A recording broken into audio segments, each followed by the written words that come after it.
Welcome back, class. With this lesson, we will be focusing on one of the more iconic styles of a B&M coaster ever built.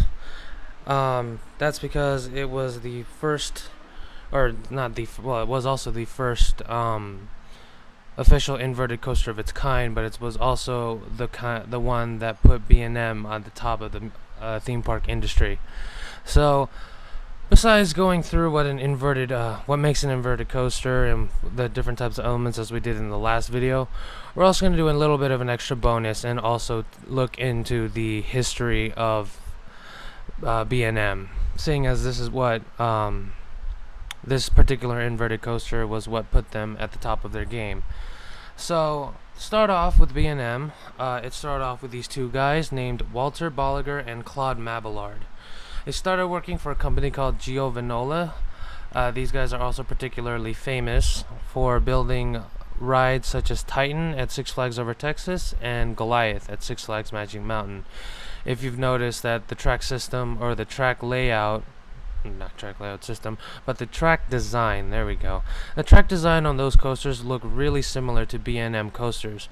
That's because during their time with Giovanola, they did develop that type of track system or track design while they were working for Giovanola.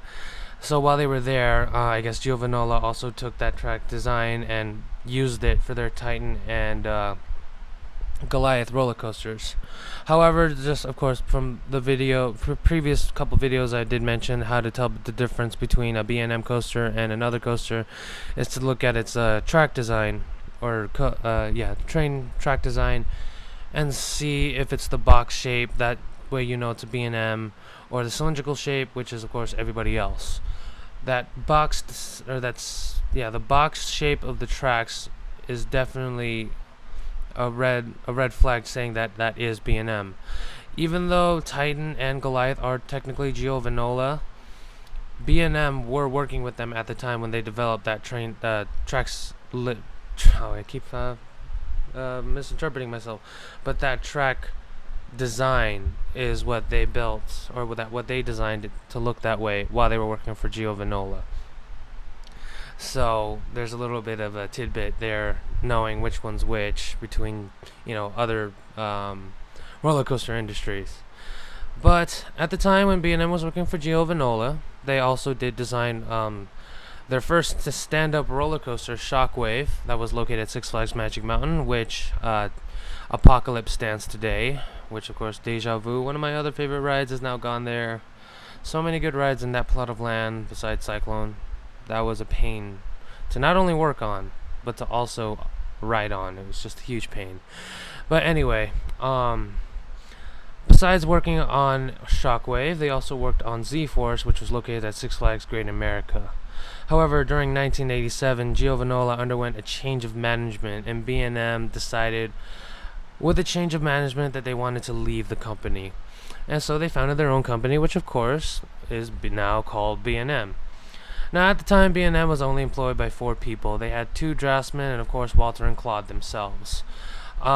During their initiation, or the initial creation of their company, they decided not to make any more amusement park attractions.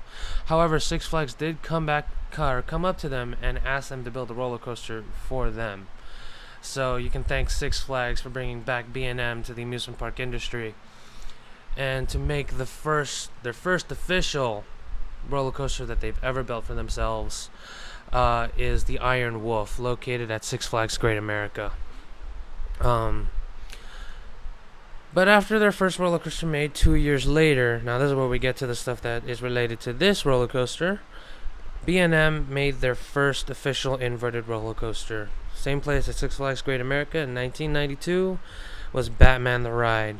This was the first technological breakthrough of any thrill ride of its kind. You had some inverted suspended coasters, sort of like, let's see here if I can bring it up here, kind of like Ninja or Iron Dragon at Cedar Fair and Magic Mountain. Oh boy, let's see, where is it? Suspended coaster. I'm pretty sure I freaking missed it. Suspended stand-up strata suspended coaster. These kind of coasters were practically the only kinds that did go inverted. However, due to its swinging nature, it was incapable of doing massive inversions as they could do like on Vekomas or Togos. So the only thing that it could do is practically swing. So this is the first of its kind where not only is it inverted, sort of like a ski lift sort of design, however, it can also go through as much inversions as a regular roller coaster would be able to go through. And then, of course, every other park wanted one of these, and that started the initial breakthrough of B&M. So that kind of ends the quick history of B&M. I may possibly delve a little more into their history, possibly even, devote a video completely on the development of B&M themselves. But for now, that's just like a quick tidbit of the company that made these famous rides.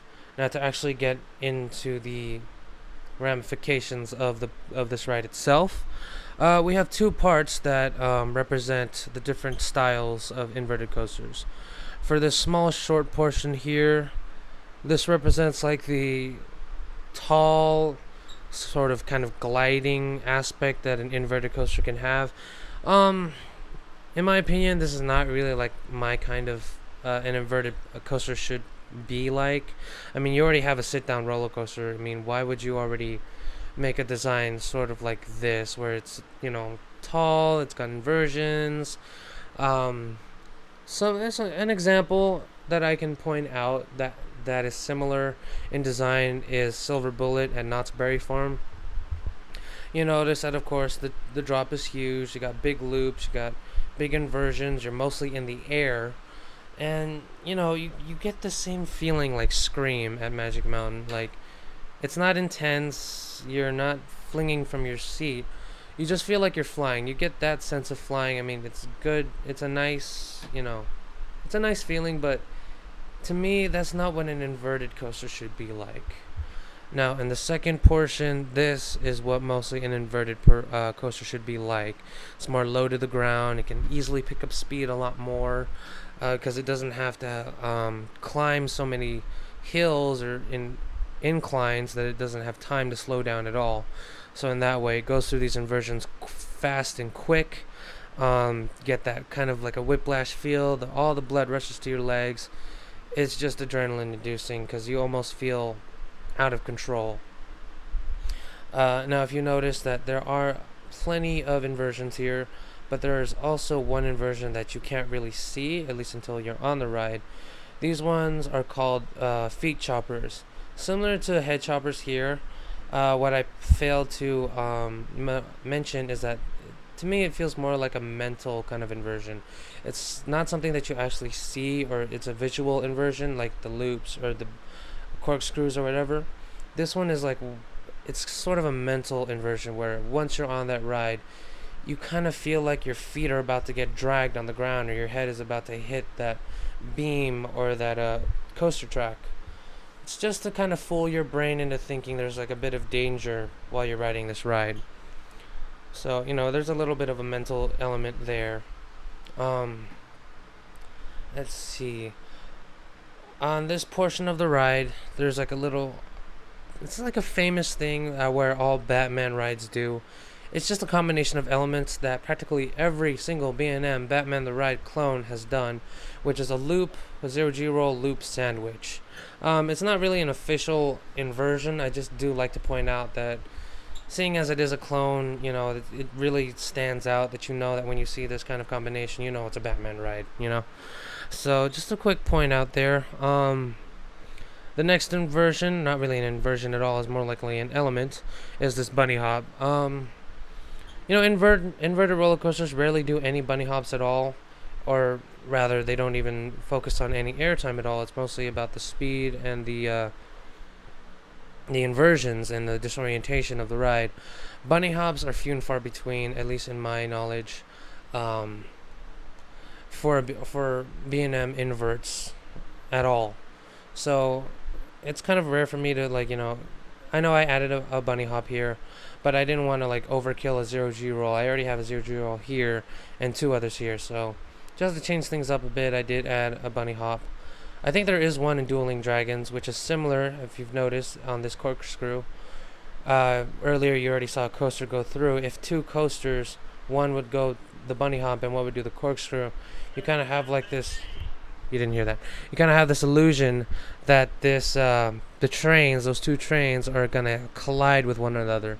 So I guess that's like I don't think there's like another coaster term for it, but there's like another element right there, that also gives danger to the feeling when you're riding a coaster. And I think Dueling Dragons and Aioway is the only coaster, or at least the only inverted coasters that do that. Anyway, moving on, of course, we do have this trench, adding into the effect another foot chopper here. I like to call this a foot chopper trench. Goes to an overbank turn, another foot chopper trench. Try and say that 5 times fast. There's a tongue twister for you. Moving on here, we do have this. I'd like to call these mirrored 0G rolls. They're not really, again, officially. They're not an official inversion, but just for me, it kind of does look cool. I'm just letting you guys know that this is not really an official inversion. It's just something that I wanted to add a little twist on during this ride. However, the next inversion right here is an official kind of element. It is seen throughout not only inverted coasters, but it's also seen throughout Vekoma's, more prominently in Vekoma's. I don't really think Toga does these, but more prominently Vekoma does these certain inversions. Let me just go ahead and give you an example, because there's a slight difference, like a really, really slight difference in the layout of the ride. Now, let's say for instance, let me go ahead and just go right here so we have enough room from the top. To make, of course, the bat wing, you just do the corkscrew to a half loop, followed by another half loop, and then finally corkscrew. Make sure it does go back from whence it came, like sort of a U-turn, sort of like the Cobra roll. Otherwise, you get something like this, which this one is called a bow tie. Like, I really don't know why they, just because of a simple change that, you change the name, but whatever. It's different roller coaster industries or companies do rename their they do have their own names for their own elements. Like, say for instance, this corkscrew, other companies do call it a sidewinder. So technically I'm only really naming these inversions just by their popular names, and of course by the ones that I know most about. So if I don't call it what you normally would call it, like sidewinders or whatever, it's just that I'm just saying how I know it, rather than, and I think it's the more popular term, rather than just calling it a sidewinder, it's a corkscrew. But I think that's about all I have to mention about the elements. If you did notice that there technically isn't a block run section, like right over here with our previous roller coaster, this portion right here called a brake run or a block section. With those, it's just in case a roller coaster decides to valley, possibly because of a few, maybe like rust on the track that kind of slows down the train, and it causes the train to valley. Like, say for instance, valleying is when it doesn't quite make a hill or an inversion and it goes backwards, and it kind of settles into, like, right here, which is of course technically called valleying. That's just in case if it valleys and then a coaster, let's say a coaster comes over here, right here, and then there's a coaster here that is valleyed. If the brake section wasn't there, this coaster would have collided right into this one. So that's that's one of the reasons why a block section is there, or a brake run, just in case there's an occurrence such as that happens. However, with this one, just because it seems like a lot shorter of a ride, that and the fact that I only made it where only 2 coasters run rather than 3, as opposed to this roller coaster here. With 2, you really don't need a brake run, because while one is loading, the other one is setting its course through the ride. And the only way that the ride that's currently loading will be able to dispatch is if the ride that is currently going through the course finally makes it to the indoor shed area, where of course you store the area, I'm guessing a computer senses that it's finally there and it's okay to dispatch the coaster. So I guess that's the only reason, some of the reasons why, a brake run is necessary and sometimes a brake run isn't. I guess that's about it for the No, actually no. I do want to make a few examples. I did mention that there's a roller coaster. The first half of the portion of the coaster kind of represents like the tall, kind of sweeping, large coasters like Silver Bullet and Knott's Berry Farm.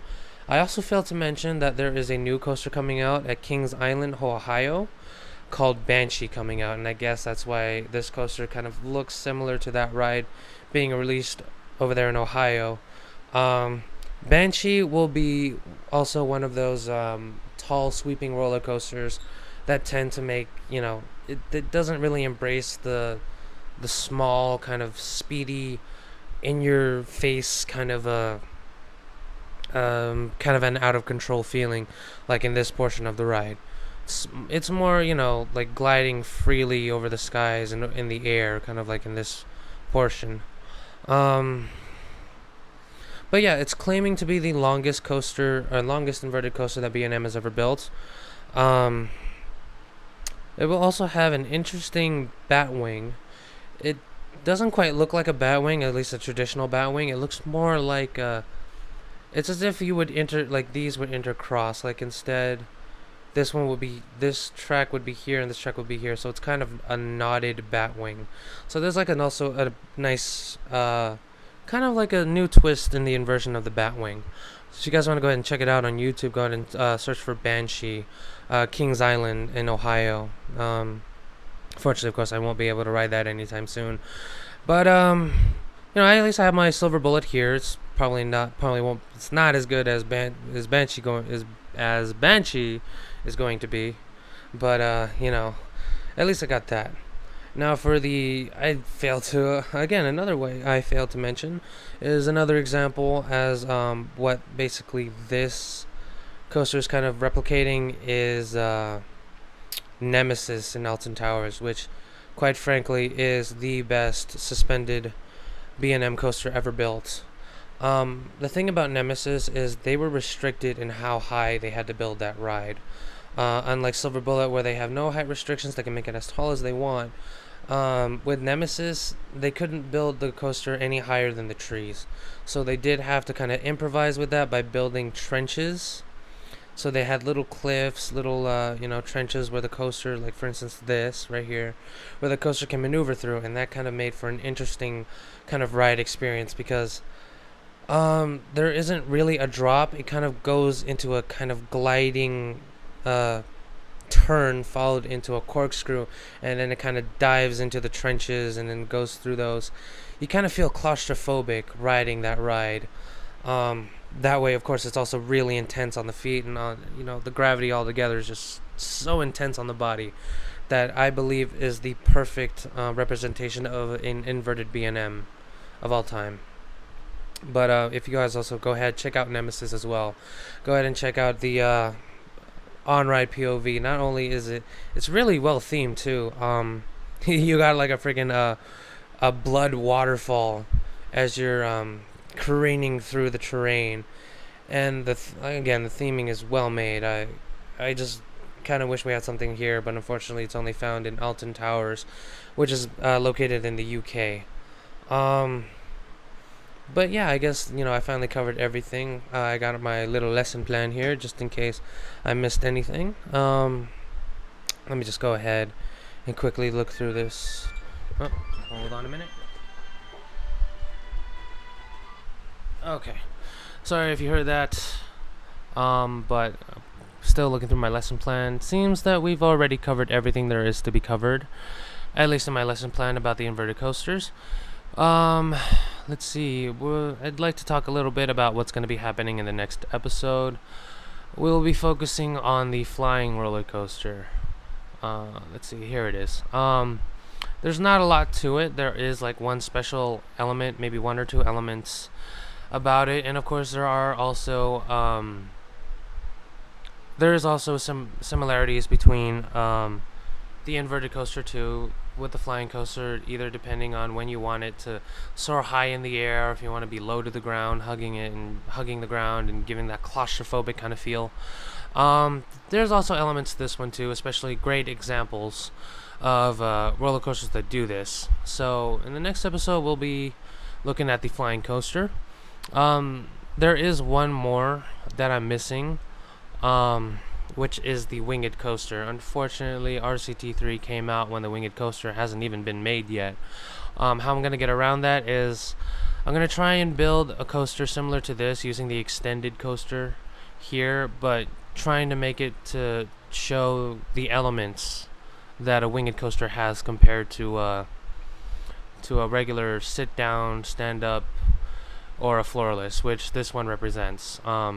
If I didn't mention this before, basically this roller coaster right here does represent a sit down, stand up, and a floorless, because that's all it really is encompassing, as opposed to the inverted coaster, which does have unique different aspects to it, like again either through flying through the air or digging through the trenches. Same thing with the flying coaster. So after that, we'll get with the winged coaster. I'm going to try and figure that out. The closest thing we do have to a winged coaster in RCT3 is the multi-dimensional coaster right here. So unfortunately, this is not it's not a good representation of it, because you can't really do the inversions or elements that Gatekeeper or Wild Eagle can do. So I'm gonna have to try and use the extended coaster to try and represent it. So yeah, I think that's all about, at least for this episode. Thanks again for watching, guys. We'll see you guys in the next video. Thanks again for watching, guys, and as from the previous video, here is a POV shot of the roller coaster that was presented on this episode. If you guys want to see more videos, please subscribe to my channel. You can go ahead and click that right button there. Also, go ahead and check out 4Play Reviews. Those guys are pretty awesome. Again, they always do Let's Plays rather than my RCT3, so if you guys want to change it up a bit rather than watching some of my videos, go ahead and head over to 4Play Reviews. Go ahead and click that link right there. Watch some Nintendo Let's Plays or some PlayStation 4 Let's Plays. Go ahead and check them all out. Again, thanks for watching, guys. Enjoy this POV video of this inverted B&M coaster.